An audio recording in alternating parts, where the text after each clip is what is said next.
Hi guys, so for today's video ay may itatanim tayo dito sa ating acid pot.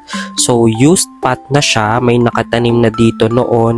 So inilipat ko na kasi malaki na siya para dyan sa pot na yan.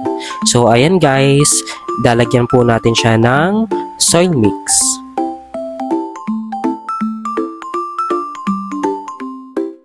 So after nating lagyan ng soil mix ay lalagyan ko po siya ng crushed coco peat.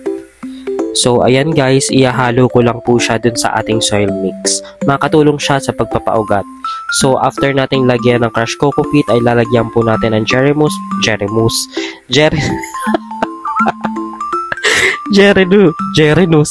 Ay nako, yun na. Yung Circle G. Basta nilagyan na natin siya ng Circle G. Tapos ayan guys, winater therapy ko na to kasi medyo malambot siya nung na-receive ko siya. So ayan guys, tinanim na natin. Tapos nilagyan ko na siya ng toppings na akadama. Gagi. Walang cut-cut talaga to. So ayan guys, nilagyan ko din siya ng Osmocote. So ayan guys, yung ating finished product. So ayan lang guys. So ayan na, hindi ko na alam. So yun lang. Bye.